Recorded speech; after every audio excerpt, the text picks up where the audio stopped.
Praise the lord. Satyadeva సంఘ సభ్యులకు, నా ఆత్మీయ పిల్లలందరికీ క్రీస్తు ఆశీస్సులు పలుకుచున్నాను. మంచిది. ఈ సమయంలో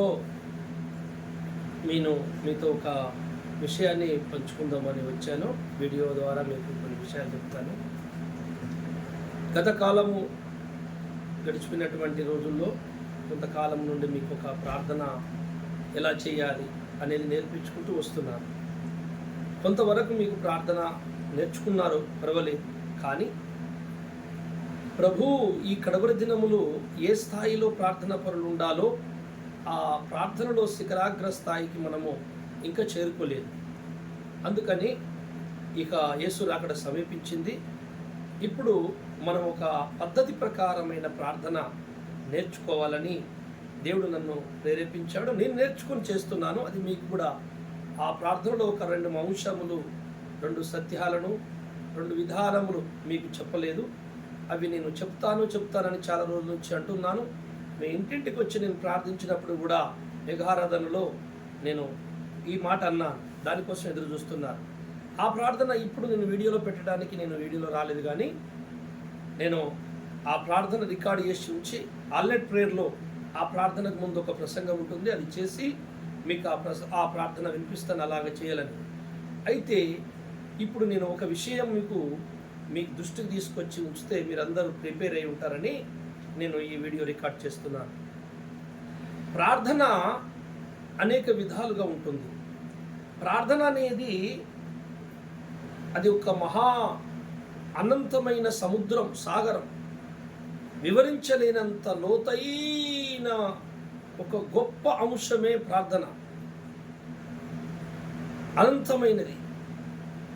అది భగవంతునికి, భక్తునికి దేవులరా అనుసంధానమైనటువంటి, మాట్లాడుకునేటువంటి, మరి సంయోగము చెందేటువంటి ఒక గొప్ప జీవ ప్రక్రియ. అలాంటి ప్రార్థన అంశము వివరించడము ఎవరితరము కాదు. ఒక్కొక్క భక్తుని హృదయము ఒక గొప్ప దేవుని ఆలయముగా, వారి అనుభూతులు, వారి స్పందన, వారి యొక్క భక్తి ప్రేరేపణ ఒక్కొక్కరికి ఒక రకంగా ఉంటుంది. అందుకే దేవుని గ్రంథములో, ప్రభువు పరిశుద్ధ గ్రంథములో ఏం రాయించాడంటే, దేవుని ఈ దైవభక్తిని గురించిన మర్మము అది గొప్పదై ఉన్నది అన్నాడు. చూసారా, చాలా గొప్పది. ఈ భక్తిలో మర్మము, ప్రధానమైన మర్మమే మరి భక్తుడు దేవునితోని మాట్లాడుట, ఇటు దెయ్యముతోని మాట్లాడుట. ప్రార్థనలో భక్తుడు ఇద్దరితో మాట్లాడతాడు. ఒకటి దేవుడు, రెండోది దెయ్యంతో కూడా మాట్లాడాలి. ఈ ఇద్దరితో మాట్లాడకుండా ప్రార్థన జరగదు. జరిగితే కూడా అది ప్రార్థనే కాదు. ఇది కావాలంటే ప్రతి ఒక భక్తుణ్ణి మనము బైబిల్లో తేరి చూసినట్లయితే వారి జీవితంలో వారు అనుభవించిన అనుభూతులు ఎన్నో మనకు కనపడతాయి. కనుక ప్రార్థన ఎన్ని రకాలు. సంఘములో ఒక ప్రార్థన అప్పచెప్తే ఆ ప్రార్థన ఏదప్పచెప్పిండి ఆ ప్రార్థన చేస్తాం. ప్రార్థన మనము వ్యక్తిగతంగా ఎవరికి వాళ్ళు పొద్దున సాయంత్రం వ్యక్తిగతంగా ఒంటరిగా కూర్చొని వాళ్ళు చేసుకునే ప్రార్థన ఒక రకమైనది. మరి నిత్యము తన హృదయము దేవునికి స్తుతి చెల్లిస్తూ ఉంటున్నటువంటి ప్రార్థన ఒకటి నడుస్తూ ఉంటుంది. మనం బస్సులో ప్రయాణం చేస్తూ కూడా, మనము నడుస్తూ కూడా, పని చేస్తూ కూడా మన హృదయములో దేవుడు కొన్ని తలంపులను పంపిస్తూ ఉంటాడు. దాన్ని బట్టి మనకు ఆలోచనను బట్టి మనం ప్రార్థిస్తూ ఉంటాం. ప్రభువా, ఫలానా వ్యక్తికి బాగు జరిగితే మంచిగా ఉండు, అది మంచిగా జరగాలి, వారికి ఏ అపాయం రావద్దని మన మనసులో అనుకుంటూ ఉంటాం. అది కూడా ప్రార్థనే.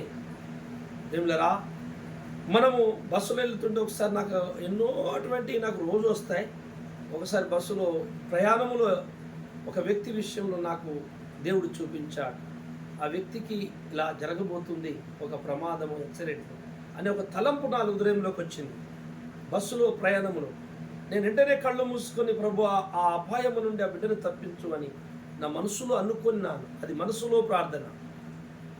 మనసులో ప్రార్థన ఎక్కడైనా ఎప్పుడైనా చేయొచ్చు. ఎనీ టైం, ప్రతి 24 గంటలు దేవుని ఆలయము మానవుని హృదయం. కనుక ప్రార్థన ఎప్పటికీ చేయొచ్చు, ప్రత్యేకంగా కూర్చొని చేయొచ్చు, సమూహంగా చేయొచ్చు, సంఘంగా చేయొచ్చు, మరి రకరకాలుగా చేయొచ్చు. సో అలా ప్రార్థించి నేను తర్వాత పరీక్షించుకున్న ఆ వ్యక్తి అతి భయంకరమైన ఒక యాక్సిడెంట్ ప్రమాదం నుంచి తప్పించబడ్డాడు. కొద్దిగా అయితే నా పని అయిపోయేదని సాక్ష్యం ఇచ్చాడు. అంటే నాకు వచ్చిన తలంపు కరెక్ట్ అని నేను నిర్ధారణ చేసుకున్న ఆ రోజు, అప్పటి నుండి ఏదన్నా నా మనసులోకి దేవుడు పొలంపు పంపాడంటే అది నేను నమ్ముతాను. అదొక అనుభవం అయిపోయింది.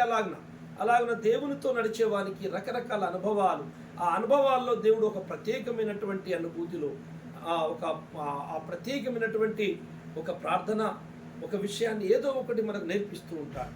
సాధన జరుగుతుంటే దేవునికి భక్తులు ఉంటారు. సో నేను ఈరోజు ఒక ప్రార్థన గురించి మీకు చెప్పాలనుకుంటున్నాను. వ్యక్తిగత ప్రార్థన. ప్రతిరోజు మీరు ఉదయం సాయంత్రము ఎవరికి వాళ్ళు కూర్చొని చేసే ప్రార్థన.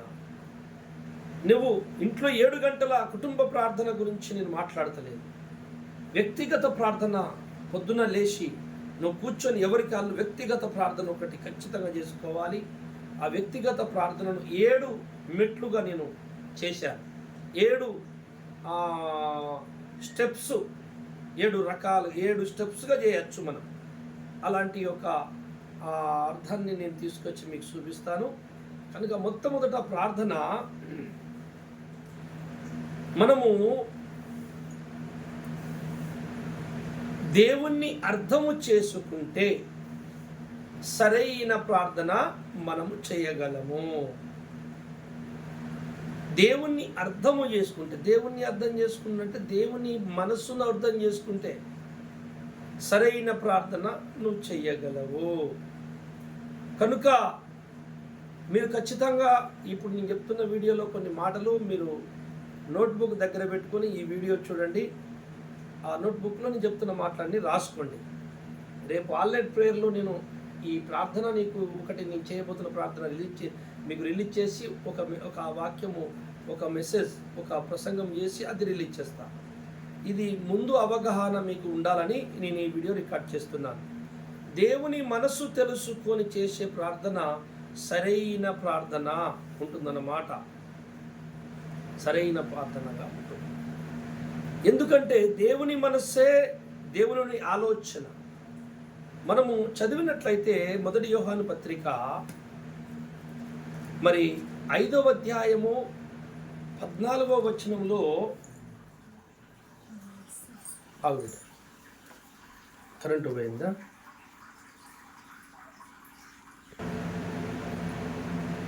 1 యోహాను 5వ అధ్యాయము 14వ వచనాన్ని మనం ఒకసారి చదువుకుందాం. ఆయనను బట్టి మనకు కలిగిన ధైర్యం ఏదనగా, ఆయన చిత్తానుసారముగా మనమేది అడిగినను ఆయన మన మనవి ఆలకించున్నది. ఆయన చిత్తానుసారమైన ప్రార్థన. విన్నారా? ప్రార్థనకు సాయితాను ఎందుకు భయపడతాడు? ఇదొక్కటి గుర్తుపెట్టుకోవాలి.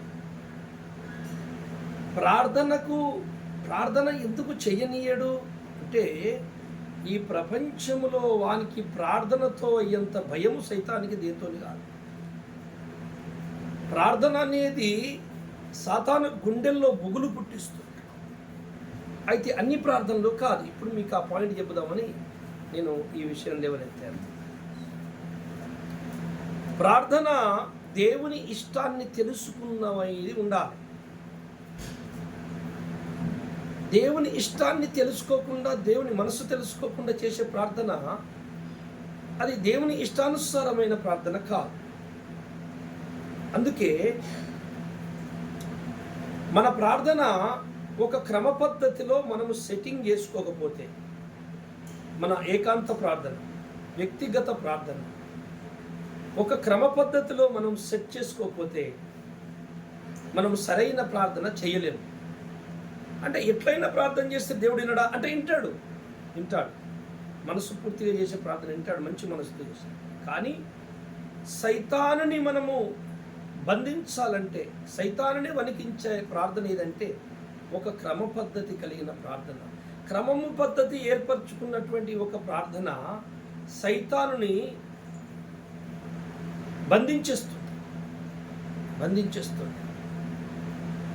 మనము చాలా జాగ్రత్తగా ఆలోచించినట్లయితే కదా, క్రమ పద్ధతి అయిన ప్రార్థన ఏం జరుగుతుంది అంటే, ఆ క్రమ పద్ధతి ఏర్పరచుకున్న ప్రార్థనలో అన్ని విషయాలను మనం కవర్ చేయొచ్చు, అన్ని సంగతులను కవర్ చేయొచ్చు. మనం ఏదో అట్లా ఒక క్రమత లేకుండా మొదలుపెట్టేసి ఎట్లా నడిస్తే అట్లా నడిపించేద్దాం అని అనుకునేటప్పుడు మనం చాలా విషయాలు మర్చిపోతాము, చెయ్యము. సైతాన్ మనల్ని కన్ఫ్యూజ్ చేసేస్తాడు. వాడు అనుకున్నది నెరవేర్చుకుంటాడు, డిస్టర్బ్ చేస్తాడు. కానీ ఒక క్రమ పద్ధతిని పెట్టుకొని మనం ప్రయాణం సాగిస్తే ప్రార్థనలో, ఏకాంత ప్రార్థనలో, వ్యక్తిగత ప్రార్థనలో సైతానునికి ఒలవేసి బంధించినట్లే. అందుకని మరి మనము చాలా జాగ్రత్తగా ఆలోచించినట్లయితే ఈ క్రమ పద్ధతి కలిగి ఒక రూటును ఏర్పరచుకొని చేసే ఈ ప్రార్థన ద్వారా సాతాను తప్పించుకోలేడు. బలైపోతాడు సాతాను, ఉక్కిరిబిక్కిరైపోతాడు, బంధింపబడతాడు. ఖచ్చితంగా వానికి చాలా పనులు ఫెయిల్ అయిపోతాయి. వాని ప్రార్థన ద్వారా ఈ భూమి మీద బైబిల్లో భక్తులు అబ్రహాము, ఇస్సాకు, యాకోబు కానీ, దానియేలు కానీ, షద్రక్, మేషక్, అబేద్నెగో కానీ, దానియేలు కానీ, మరి ఏలియా, ఎలీషా కానీ, వీళ్ళ ప్రార్థన, వీళ్ళు నరులే కదా. అంటే వాళ్ళు ఇప్పుడు నేను చెప్పినటువంటి ప్రార్థనే చేశారు. వాళ్ళు ఒక క్రమ పద్ధతిగా గురిపెట్టుకొని చేసిన ప్రార్థన, బలము కలిగిన ప్రార్థన, అద్భుత కార్యాలు చేసింది. సింహాల నోళ్ళు మూయించేసింది. 3.5 సంవత్సరాల ఆకాశాన్ని మూసేశాడు ఎలియా. సచ్చిన శవమును లేపాడు ఎలీషా. చాలా అద్భుతాలు జరిగినాయి, చాలా కార్యాలు జరిగినాయి భక్తులు ప్రార్థిస్తే. చివరి దశలో మనసు పూర్తిగా ఒక ప్రార్థన చేశాడే సంసోను. దేవుడు ఆలకించి సహాయం చేశాడు. ప్రార్థన అనేది చాలా గొప్ప విషయము. దాన్ని మనం అనేక కోణాలు ఉంటుంది. కానీ ఈ కడవరి దినాల్లో మనము చేయవలసిన ప్రార్థన మనము చాలా జాగ్రత్తగా నేర్చుకోవాలి. నేను ఆ ప్రార్థన రికార్డ్ చేసి మీకు పంపడానికి ముందు నేను ఈ మాటలు ఎందుకు చెప్తున్నాను ఇప్పుడు మీకు అర్థమవుతట్టు చెప్తాను. ప్రార్థన విధానం తిమోతికి మొదటి పత్రిక 2:2 చదవండి ఒకసారి. రాజుల కొరకును అధికారులందరి కొరకును విజ్ఞాపనములను ప్రార్థనలను యాచనలను కృతజ్ఞతాస్తుతులను చేయవలెనని హెచ్చరించుచున్నాను. విజ్ఞాపన ప్రార్థన, విజ్ఞాపన వదన, యాచన, కృతజ్ఞత స్తుతులు 4 కనపడతాయి అక్కడ. ప్రార్థన, విజ్ఞాపన, యాచనలు, విజ్ఞాపనలు, కృతజ్ఞత స్తుతులు, ప్రార్థన అన్నీ ఒకటే. అయితే 4 మాటలు రావాల్సిన అవసరం లేదు అక్కడ.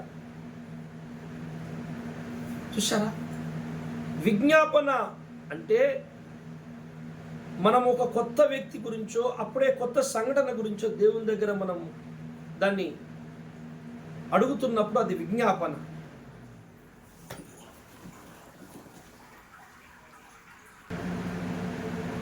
మొదటి తిమోతి 2:2లో విజ్ఞాపనలు అంటే ఒక కొత్త వ్యక్తి నుంచి దేవుని దగ్గర మనం ప్రార్థిస్తున్నప్పుడు అది విజ్ఞాపన. యాచనలు అంటే మనము రోజు అదే వ్యక్తి కోసం ఏవేవి కోసం రోజు అడుగుతామో, ఎప్పటికీ అడిగిందే మళ్ళీ అడుగుతున్నది యాచనలు అంటారు.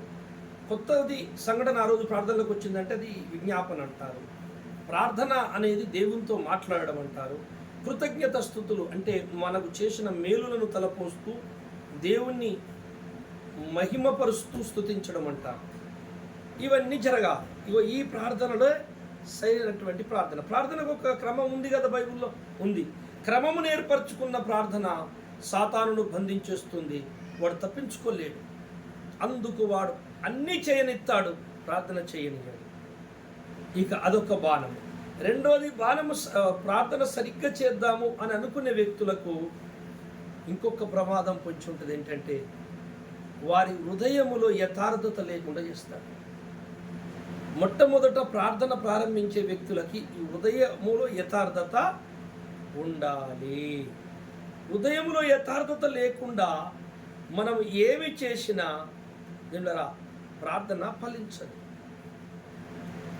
మన ప్రార్థన ఫలించాలంటే మనము ప్రార్థనలో మొట్టమొదటి అంశం ఇప్పుడు చెప్తున్నాను, మీరు జాగ్రత్తగా వినండి. ప్రార్థన చేసే పరులు, ప్రార్థన చేసే భక్తులు, బిడ్డలు, మీరు యవనస్తులు, పిల్లలు, ప్రార్థన పరులైనటువంటి మీ అందరికీ నేను పకడ్బందీగా హెచ్చరిస్తున్నా. ఏంటంటే మీరు చాలా జాగ్రత్తగా ఉండాలి.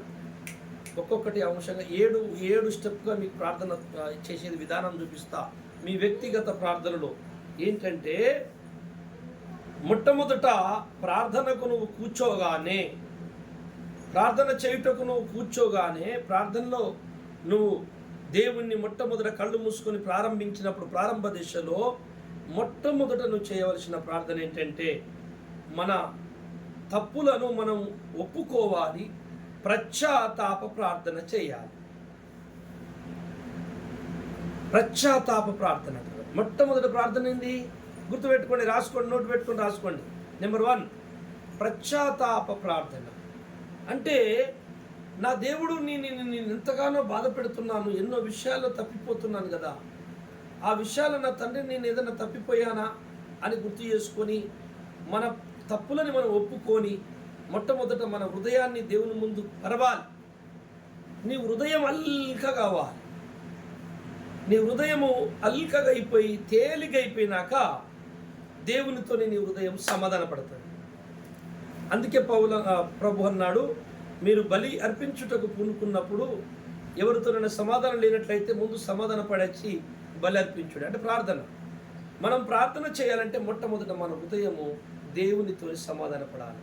దేవునికి నీకు కొన్ని భేదాలుండి దేవునితో నువ్వు సమాధానము లేక కొన్ని విషయంలో నీ ఇష్టం వచ్చినట్టు నువ్వు ప్రవర్తించి, కొంతమందిని నువ్వు బాధ కలిగించి, కొన్ని విషయాలు నువ్వు మోసము చేసి, కొన్ని విషయాలు నువ్వు దేవునికి అపరాధివై ఉండి కూడా దాని విషయం ఒప్పుకొని పరిపూర్ణంగా వదులుకొని కన్నీరు విడవకుండా, పశ్చాత్తాపమే పుట్టకుండా నువ్వు ప్రార్థన ప్రారంభించి నువ్వెంత గొప్ప ప్రార్థన చేసినా కానీ ఏ లాభము లేదు.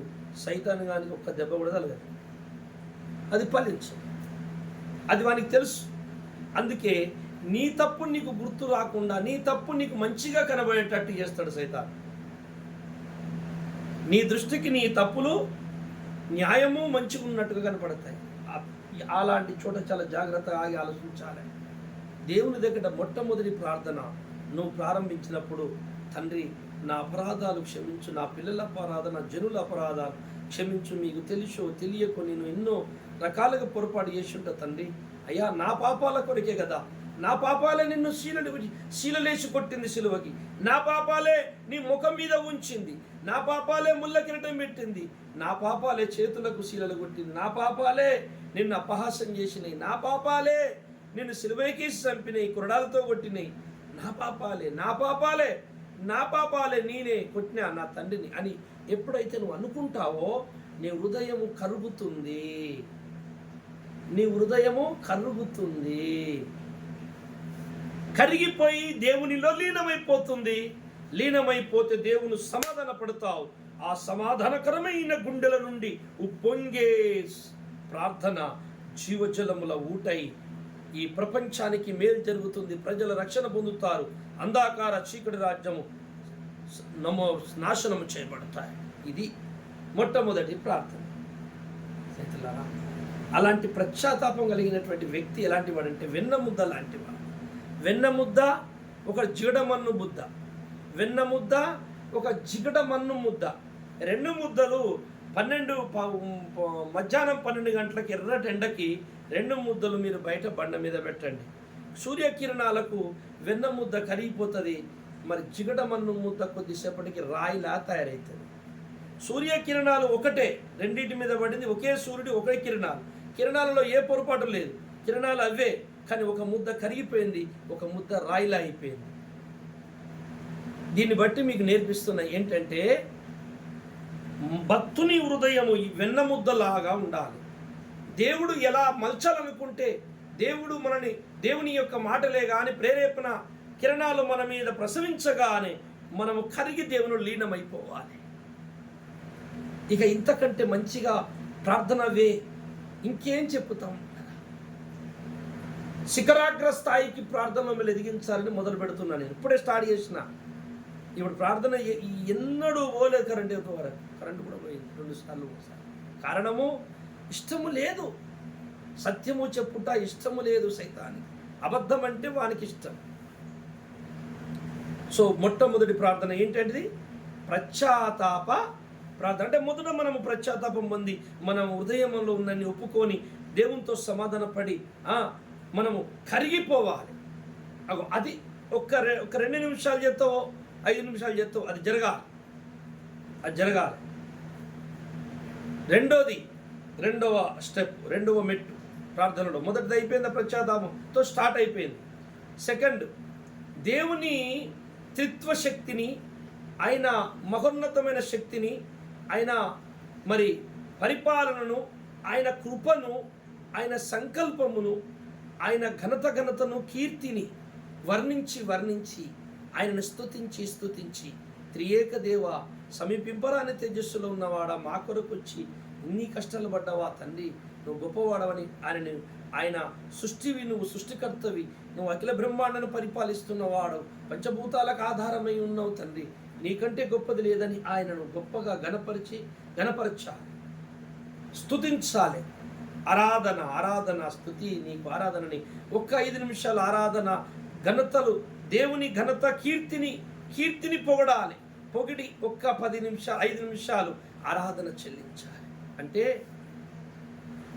దేవుణ్ణి మొట్టమొదట ప్రార్థన చేసే ముందు నువ్వు పశ్చాత్తాపం పడిన తర్వాత దేవుణ్ణి స్తుతిస్తూ స్తుతులనే కుర్చీని ప్రభుకెయ్యాలి.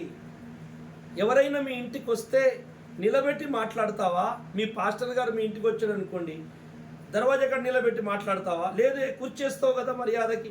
అలాగే నీ ప్రభుని ప్రార్థన వినటానికి నువ్వు పశ్చాత్తాపం పొంది నువ్వు సమాధాన ప్రార్థన చేసావు కనుక, మాటలు అన్నావు కనుక నీ ప్రభు నీ దగ్గరికి వచ్చాడు. అప్పుడు ఏం చేయాలి? ప్రభు కూర్చోండి మాట్లాడుకుందాం అని ప్రభుకు కూర్చేయాలి. ఆ కూర్చే ఆయనని స్తుతి ఆరాధన చేసి ఆయన ఘనతలను పొగిడి కూర్చోండి ప్రభు అని ఆడ స్తుతుల మీద కూర్చోబెట్టు, ఆయన కూర్చుంటాడు. ఇది రెండవ ప్రార్థన. ఇక మూడోది, దేవుళ్ళారా మనం చాలా జాగ్రత్తగా ఆలోచించినట్లయితే ఇది కొంచెం పెద్ద ప్రార్థన.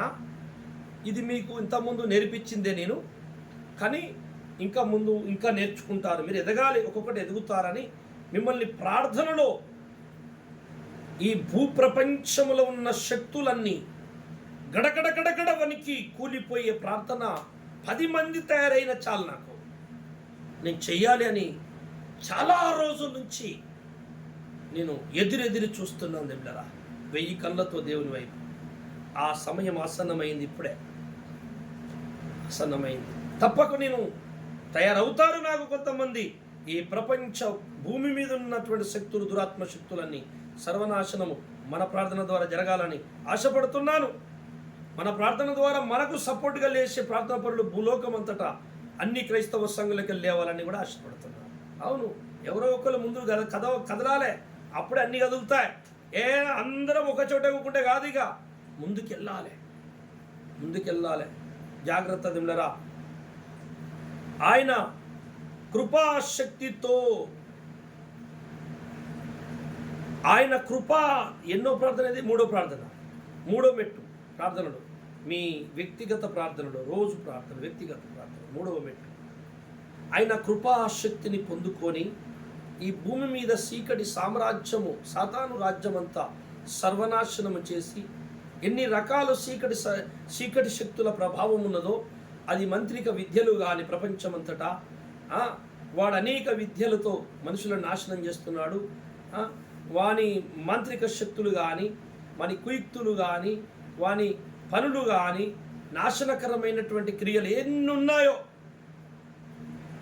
వానికి సాతానుకు నిలయంగా మారి సత్య సేవకులను, సత్యబోధను, సత్యవంతులను దుఃఖపెడుతున్న వారి విషయంలో వాళ్ళు మారు మనసన్న పొందాలి.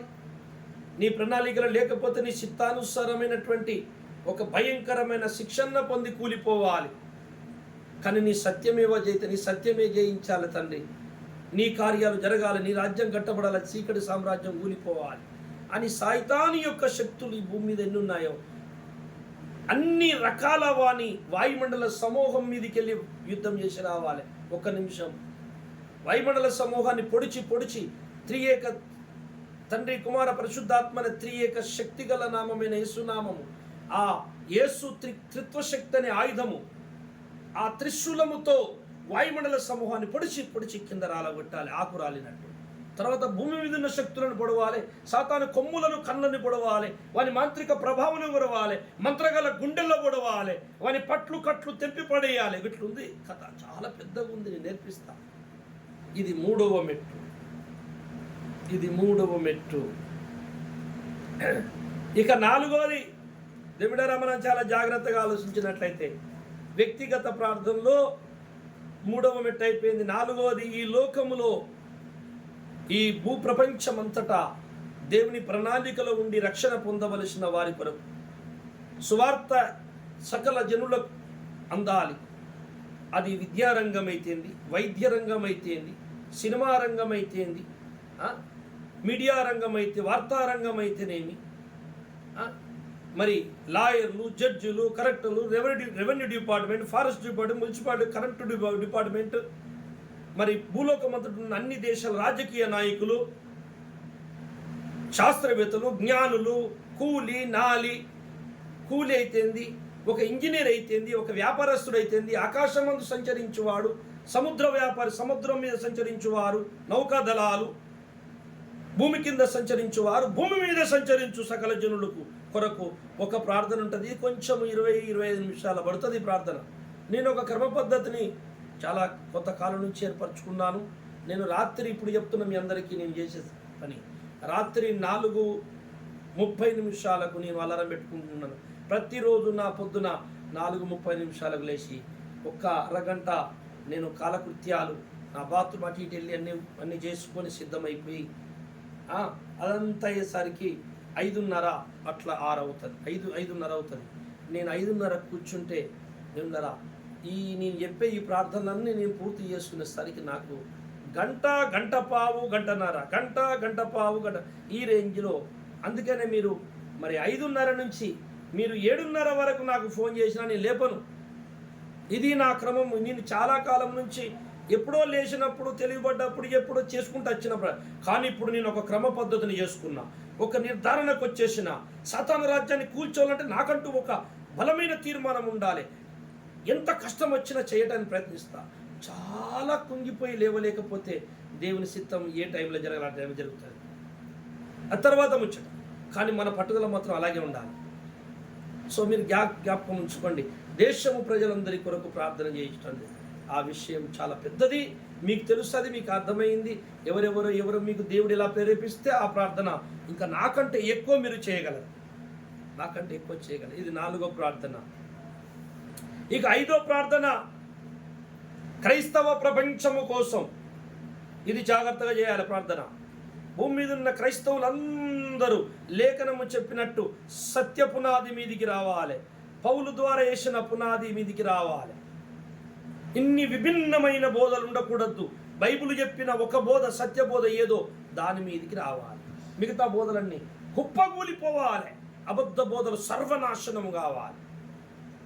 సత్య సేవకులు, సత్య స్వార్థికులు, పనివాళ్ళు సత్యం బోధిస్తున్నందుకు వారికి సాతాను పెడుతున్న ఆ కష్టాలు, బాధలు, ఈ అబద్ధ బోధకుల కష్టాలు, ఎదురు దెబ్బలు అన్నీ నిర్మూలమైపోయి సత్యవంతులకి దేవుడు సమృద్ధి గల కృప, ఆరోగ్యం ఇచ్చి ఈ భూమి మీద సత్యమేవ జయతి అన్నట్టు సత్యమే మహాజ్యోతి అయి భూప్రపంచమంతా ప్రకాశిస్తుండగా సత్యవంతులు ఎవరో కనబడాలి, అబద్ధకులు ఎవరో తెలిపోవాలి,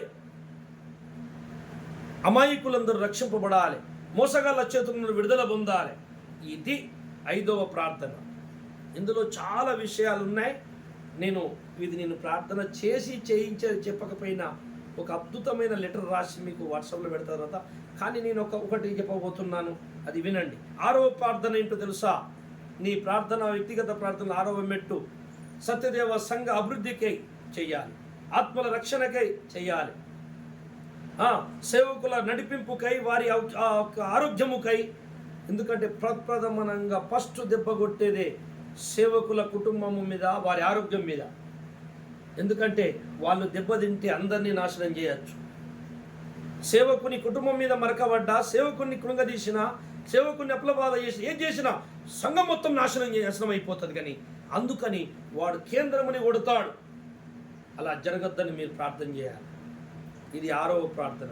ఇక 7వ ప్రార్థన, మీ కుటుంబ క్షేమము కొరకు, మీ ఆత్మీయ అభివృద్ధి కొరకు, మీ పిల్లల కొరకు మీరు ఇక చేసుకోండి 10 నిమిషాలు. ఇది 7వ ప్రార్థన.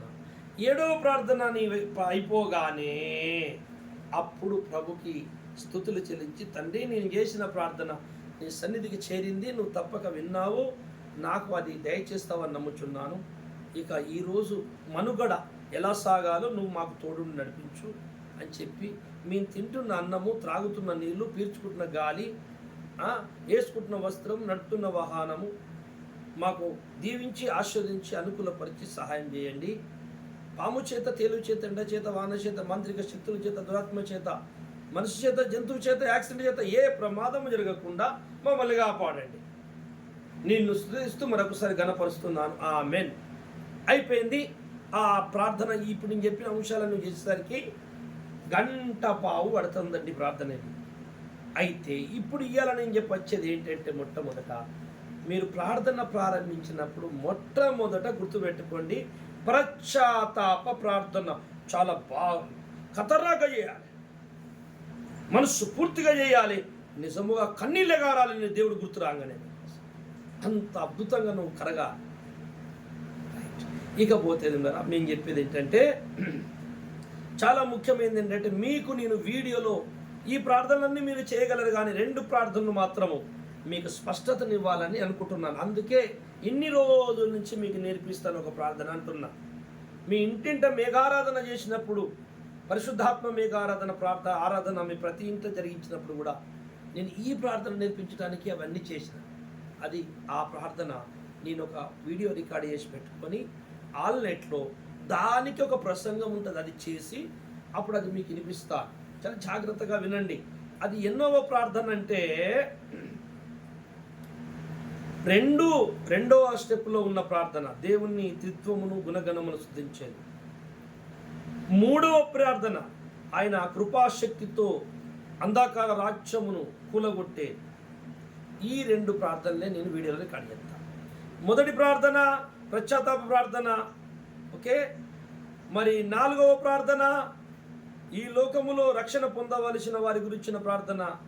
5వ ప్రార్థన క్రైస్తవ సంఘాలన్నీ అన్నిటికీ కుదురుబాటుకరణ లేఖన నెరవేరి అందరూ ఒక తాటి మీదికి రావాల్సిన ప్రార్థన. 6వ ప్రార్థన సత్యదేవ సంఘ సభ్యులు, సంఘ విస్తరణ, ఆత్మీయ ఎదుగుదల సేవకుల కొరకైన ప్రార్థన. 7వ ప్రార్థన మీ కుటుంబం, పిల్లలు, మీ ఆత్మీయ జీవిత అభివృద్ధి కొరకు ప్రార్థన. ఈ 7 ప్రార్థనలో నేను మీకు రికార్డ్ చేసే ఇస్తున్నానన్న ప్రార్థన ఏది తెలుసా? మీకు పూర్తిగా అర్థమవులాగా చేయాలని నేను ఈ మాట చెప్తున్నాను. అది 2వ ప్రార్థన, 3వ ప్రార్థనలో ఉన్న ప్రార్థన. రాసుకోండి దీన్ని. ఈ 2 ప్రార్థనలే నేను రికార్డ్ చేసి ఉంచుతా. అది రికార్డ్ చేద్దామని నేను ఎన్నిసార్లు అనుకున్నా కుదురుతలేదు. హెల్త్ బాగుండదు, చేద్దామంటే అనుకూలత ఉండదు, మనుషులు కరెక్ట్గా టైంకు దగ్గర ఉండరు, ఏదో ఒకటి జరుగుతుంది. ఇంతవరకు రికార్డ్ కాలేదు. అయితే ఇవాళ ఒక తీర్మానానికి వచ్చిన విషయం చెప్పేస్తాం. మనోళ్ళకి విషయం చెప్తే ప్రార్థన చేస్తారు. వాళ్ళ ప్రార్థన సహాయంతో నేను తప్పక ఈ ప్రార్థన కూడా రికార్డ్ చేసి వచ్చే వారంలో ఆల్నైట్ అంటున్నాడు మరి చిన్న పాస్టర్ గారు, మరి ఆల్నైట్ పెడతాడు. ఆల్నైట్లో నేను దానికి సంబంధించిన ప్రసంగం చెప్పి ఈ ప్రార్థన రిలీజ్ చేద్దాం అని నేను అనుకుంటున్నా. మీరు చాలా జాగ్రత్తగా ఉండండి. ఇది కడవరి దినం, యేసు రాకడ సమీపించింది. సత్య సేవకులతో చేతులు కలిపి శ్రమపడ్డవాడే పరలోకం చేరుకుంటాడు. పిచ్చి పిచ్చి నాటకాలు చేసి పక్క చూపులు చూస్తే నరకానికి వెళ్ళిపోతావు. ఇన్ని రోజుల క్రైస్తవ్యం వేరు, ఇప్పటి నుండి సాగుతున్న క్రైస్తవ్యం వేరు. ఇప్పటి క్రైస్తవము నువ్వా నేనా, సైతానా అనే పోటీ దిగేటోడు కావాలి. నాలో ఉన్నవాడు గొప్పవాడు నీలో ఉన్న అనే మాట స్వాధీనం చేసుకోవాలి. శీఘ్రంగా మీ కాళ్ళ కింద సాతాను తొక్కితున్న మాట స్వాధీనం చేసుకోవాలి. చూశారా, నాలో ఉన్నవాడు మీ లోకంలో ఉన్నవాడి కంటే గొప్పవాడన్న మాట స్వాధీనం చేసుకోవాలి. మీరు దేన్ని బంధిస్తురో అది బంధింపబడునన్నావు కదా, ఆ మాట స్వాధీనం చేసుకోవాలి. ఈ 3 మాటలు స్వాధీనం చేసుకొని అంధకార రాజ్యం మీద యుద్ధానికి లేవాలి. అలాంటి శ్రేష్టవులు కావాలి. ఇప్పుడు మన దగ్గర నుంచి స్టార్ట్ అవుతుంది. మన ప్రార్థనను బట్టి, అద్భుతమైన ప్రార్థనను బట్టి ప్రపంచమంతా దేవుడు ఆత్మ కృపామేఘము, కడవరి వర్షం అనే మేఘము, పరిశుద్ధాత్మ వర్షము కుమ్మరింపబడి క్రైస్తవులలో చల్లగైపోయిన హృదయపాటి బలిపీఠాలు భగ్గనమండి ప్రార్థనా పరులు ఉవ్వెత్తున లేచి ప్రార్థిస్తుండగా సాతాను రాజ్యము సమూలంగా నాశనమైపోవాలి.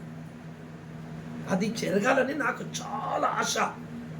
ఆయన మీద నాకు సాతాను మీద పగ ఎక్కువ. ఎందుకో తెలుసా దేవులారా, ఈ భూమి మీద నన్ను పెట్టినంత కష్టాలు ఆడు ఇవ్వండి పెట్టలేదు. నేను చాలా కష్టపడ్డా, ఇప్పటికీ కష్టపడుతున్నా. నేను దేవుని నమ్మకం ముందు చాలా కష్టపడ్డా.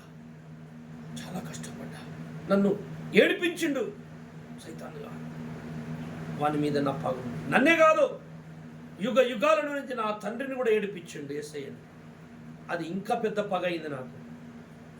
కనుక నేను ఖచ్చితంగా ఈ భూమి మీద వాని ఒక పక్క అగ్గిపెట్టి కాలబెట్టకపోతే నా యేసయ్యకు నేను పుట్టినందుకు ఈ పని జరగాలరా అని కంకణం కట్టుకున్నా, నాతోని మీరు చేతులు కలుపుతానంటేనేమో కలపండి. ఇక లక్షలద్దు కోట్లద్దు, సైతానీ రాజ్యానికి కొంచెం అగ్గిపెట్టిండట అనొగ్గాడని తెలిస్తే చాలు దేవదూతలకి. నేను సంతోషం, ఆ పేరుంటే చాలు. జాగ్రత్త, తప్పక దేవుడు నాతో కలిసి చేతులు కలపండి, వాడుకుంటాడు. సైతాన్ని కానీ అగ్గి పెడదాం, మన దేవుని రాజ్యాన్ని స్థాపించుకుందాం. ఈ మాటలన్నీ మీరు నోట్ చేసుకొని ఉంచుకోండి. త్వరలోనే ఆ ప్రార్థన రికార్డు చేస్తాం. అల్లెట్ ప్రేయర్లో అన్నీ మీకు చెప్తాను. కనుక ఇన్నటువంటి వీడియో వింటున్నటువంటి ప్రతి ఒక్కరికి కూడా విన్నరా, మీరు మమ్మల్ని వెంబడించినట్లయితే అన్ని సత్యాలు ఖచ్చితంగా మీకు తెలుస్తాయి. వినండి, నేర్చుకోండి, క్రీస్తులో అభివృద్ధి చెందండి. ముఖ్యంగా నేను ప్రార్థన రికార్డు చేయటం నా కోసం ప్రార్థనలో పెట్టండి.